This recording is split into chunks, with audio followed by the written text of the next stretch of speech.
Whoa. Good. I do not appreciate how people are threatening me, saying that I shouldn't, say that I'm the top martial artist. I don't tell them what to say, and many of them have people going out and saying that they're the top martial artist on their behalf, and nobody's saying anything to them. It's ridiculous. I mean, it's absolutely appalling. Anyway, first I'd like to start off by talking about the things I like about other races. Not to mention I'm an Igbo priest, and it's my sacred right to, an Igbo prince. It's my sacred right as the head of the priesthood, or the next in line, to determine such a thing for myself. And it's a great insult to my people, whether they want to kiss my ass or not, a symbolic insult to those of us who are paying attention, for you to do that. And for you to do that the way you have, question our traditional way of competing. And I'm going to prove that very soon in this video. I've done a lot of research in my life, and I spent a couple hours working on this and thinking about it. But most of it just was easily done. And most of the time I spent, revising and fixing typos. Well, not most of it, but a good chunk. So revising the way I worded it. And it's still just notes. So anyway, I like, Mexican food, women, art, music. I like Asian food, art. I like certain their styles of martial arts. I like the presentation. I don't respect it more than the application. We're going to get into that. Islanders are cool, and, there's some cool white guys, and Islanders and white people, and, they do the water sports. Some Jews are pretty cool, and I have Jews in my family, okay. So, a martial artist asked me what the difference between deft and daft was. And that is what, they kind of do all the time. They pester me. And one could say they're wasting my time. They have me beating a dead horse instead of actively stopping this and recruiting to my cause. And one could say that they're actually mad about this. I think it's a mix of both. And there are some people that are definitely preoccupied with this. And that's the main reason why they're helping them sabotage me. I have no doubt in my mind about that. They've all but said it. See, deft, they were referring to skillful as in skillful hands, daft as in crazy, foolish, or awkward. These things are relative. What is skill? What is awkward in war? Presentation is not as important as application. For example, capoeiras at many times can come to see, it seems like they're moving in a sloppy way, because you don't really understand what they're trying to do. Sometimes in between moves, they have these in-between moves. A lot of people don't understand those. And that's a lot of the places where Asian martial artists are wrong and blacks are right. I'm not going to explore that more.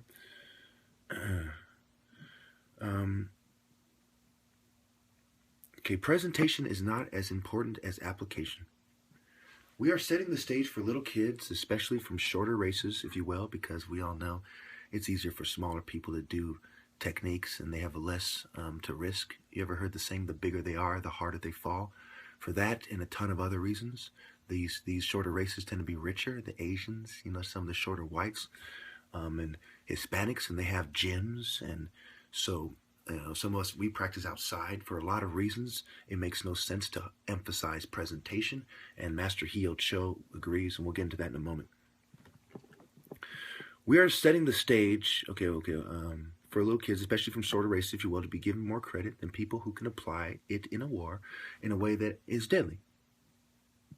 Not to mention women, gays, and other effeminate types of people who pay too great attention to detail because they are obsessed with presentation. This is not always a good thing, and certainly in war it can work against you to obsess with presentation instead of application. The whole purpose of the martial arts system is application. Presentation is an added benefit like having a nice body. Do we want our warriors to look good or be able to kill well? I demand all the martial artists, gang stalkers, be they business owners or just students, demand that I am given my credit. So I want you all to demand that they give me my credit. You are a part of a network of thousands of people that gang stalk me a month, who are aware of my challenge, that pester me every day about it, and unconditionally It is dishonorable to put a single condition, and you know it.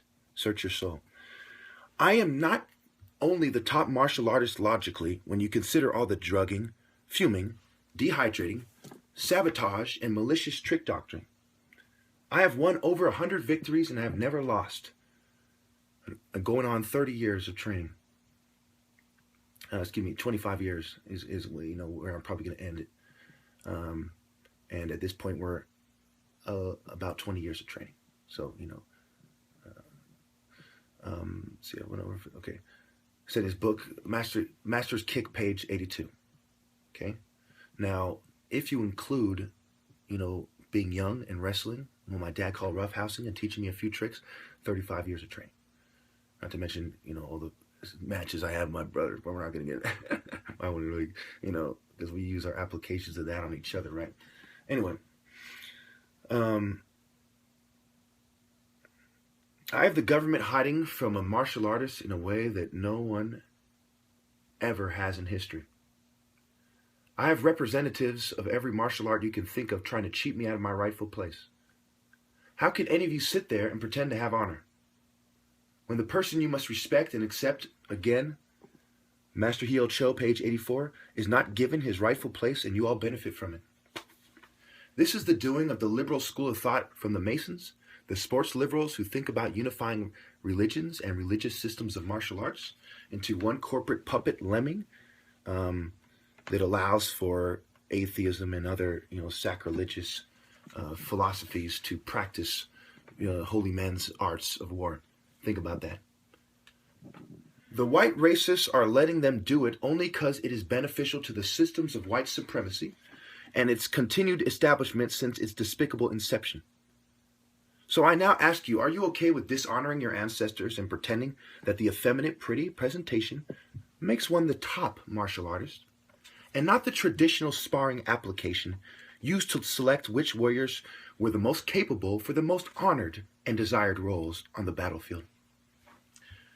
The elephant tusk, the Ikenga blade, the four-bladed leopard knife, the different martial art knives from different cultures, Philippines, China, Korea, Japan, and more, are all an example of the need for transferable skills and the symbols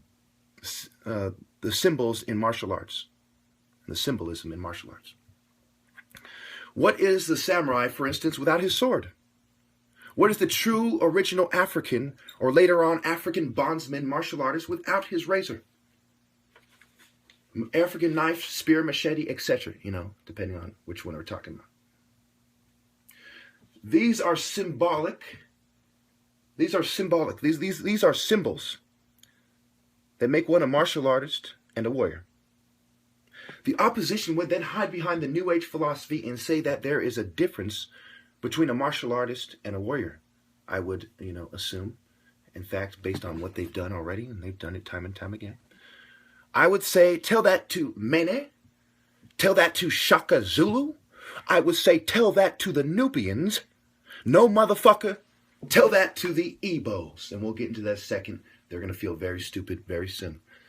Shaka Zulu emphasized strategy, speed, and physical contact in the movie clip. The deeper implications I've explored endlessly as they needed to do a bare minimum of research for the movie, and almost no one disagrees with that aspect of it. And why would they? What do you need? What were his general tactics? This is something I do not need to prove my point, yet it suggests that there was a consensus with the house niggas and the Hollywood community, and perhaps even real niggas amongst the Zulus themselves. Master Mora said the forms do not change. The techniques don't change, weapons or not, in the book Fighting for Honor. I asked the capoeira if the weapons were true from the book, and he said, oh, that's what I found in the book, and he said that they have their own special weapons forms, like in the book, and in the book they said the permanent maroon guys carried weapons, while the less dedicated temporary marooners rarely carried weapons, and relied almost completely on unarmed, transferable skills with no rules, such as pick up the bottle, use the guy's gun or knife against him, gouge his eyes, headbutt him, things that, percussive skills are the key there, even in that situation. Perhaps we'll explore that in another video. We have about 5 minutes.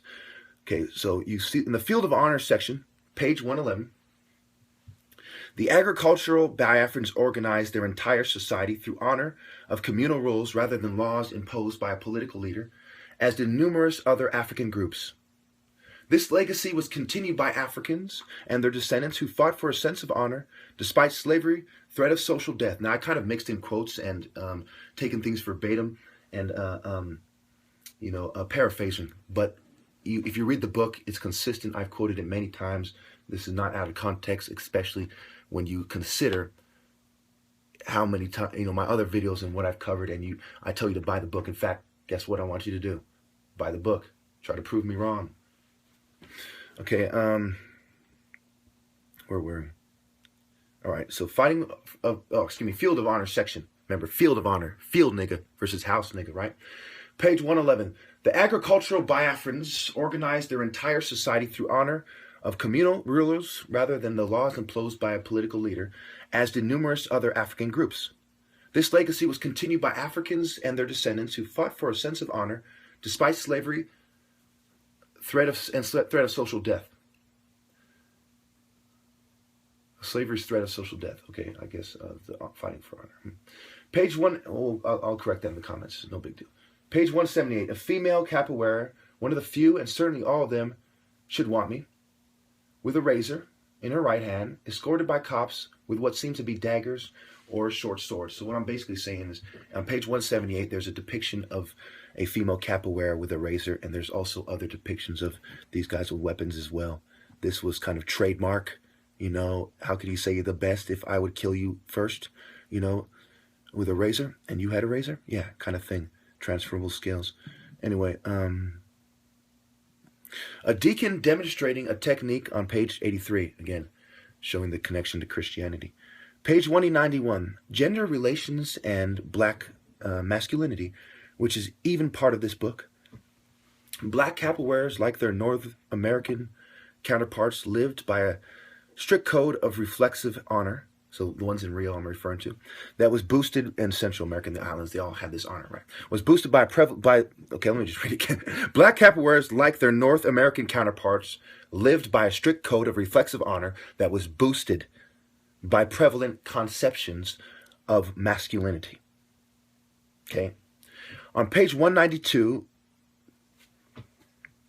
part of the problem between the black martial artists, again fighting for honor, was the disruption of the gender balance. It goes on to talk about the lack of women.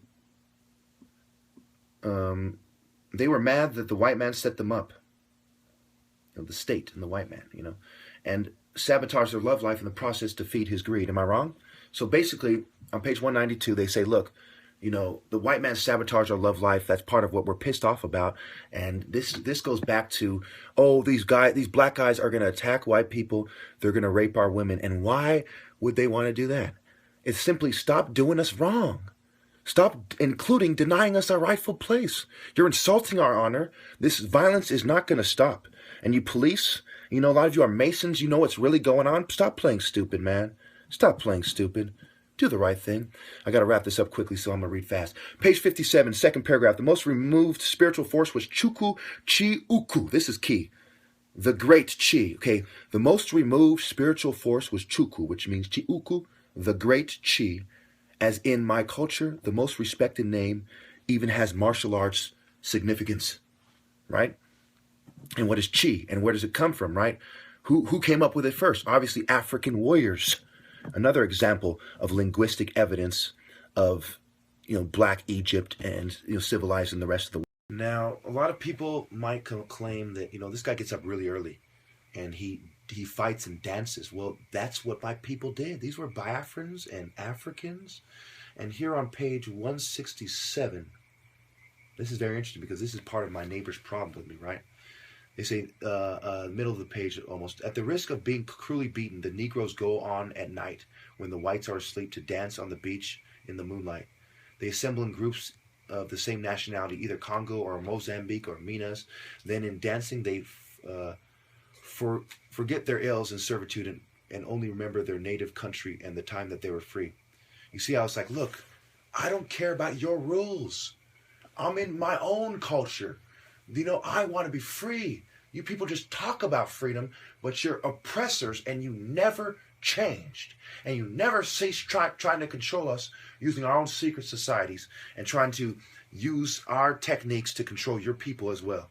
With your white man's twist, which is quite sinful and deadly, as I've been saying since 2009, August in Illuminati Part 1. Okay, let's look at the exact amount of pain. Martial traditions and tactical transformations. Okay, it says basically, a kick on the shins is about the most painful knock they give each other. They are full of action, capering and throwing their arms and legs about like monkeys during their quarrels. Now, those of you who do sparring, right? What is the most painful thing that usually happens if not getting kicked in the cup? You know? It's like it's getting kicked in the leg somewhere, right? The shins or something, right? Somewhere in the leg while you're trying to do a kick, right? And that is the same with capoeira, right? And this is, you know, again, going back to bloodless combat to prove who's better and to demonstrate fighting skill. You know, and this seals the fate of all the opposition views argument, page 62. The oral tradition of the Edo, a group just to the west of the Igbo, suggests that wrestling in antiquity was a lethal martial art used for the survival of the fittest, but over time evolved into the more sportive art of African wrestling. Although handheld weapons made it virtually obsolete on the battlefield, wrestling was considered an important part of African military training for building strength and reflexes for hand-to-hand combat. So, basically, the grappling can be replaced by basic weightlifting and things of this nature, right? So it is virtually obsolete. There you have it. You know, what am I talking about? Combat. Okay? I've made the distinction. I've made this video now. What more do you want? Now, they tried to suppress the black martial arts because they knew that we were better. You know, this isn't the first time. With the removal of Maltas from the political scene in the early 20th century, okay, now we're coming, you know, it's 1900s, you know, we're coming toward, you know, the gang era, the end of fighting for honor, the beginning of, you know, the secret society, complete infiltration of the black community and, you know, the resistance, if you will, and turning them against each other. And that, the main turning point was probably the Panthers, where, you know, that was like halfway and then it was all the way. Anyway, with the removal of Maltas, the journal Cosmos, the voice of Rio's intellectuals, advocated that the Jogo de Capoeira should be accepted as a national art form on the level of British boxing or French savate. Public support was rallied by the famous battle in 1909 between the Japanese jiu-jitsu champion, here we go, Sado Koda Miyako, and the Capoeira Macaco. I wonder why the Japanese guys are on my nuts. Ciriaco Francisco de Silva. Macaco's agility kept Koda from grabbing him. Jiu-jitsu is a grappling art that seeks to seize and throw an opponent to the ground for a submission. And one swift Rabo Daria won the fight for Mako, who was carried out of the stadium on the shoulders of Rio's medical student. So why specifically did he win? Stop everything you're doing and think. Why specifically did he lay out this Japanese jiu-jitsu guy who was the best? You know, when they said, look, let's see whose art is better. You know, it was a famous. It said, look, you mini-me's cannot talk anymore. It's established. Okay? You cannot come with an art that is as hard as ours, whether you choose grappling or not. Because we will dodge you and we will inflict a blow that either kills or incapacitates you. And that's part of the fighting skills that are taught through the capoeira bloodless art of sparring. And that's what I'll call it, to make sure you make the connection between that and you know, other versions of sparring and the same honor and paradigm that exists, the same philosophy. Now I want you all to cry and apologize.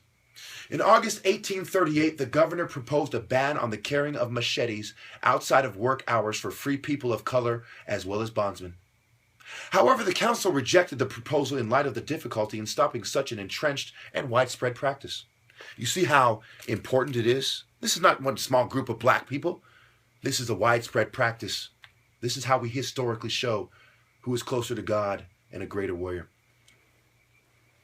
As a result, stick fighting skills could be applied to machetes in real fights. Stop right there. As a result, stick fighting skills. Remember, martial arts, I previously defined with professors and the top experts and the most respected book on the subject in the Americas, that martial arts were fighting skills. Stick fighting skills can be applied in machete fights.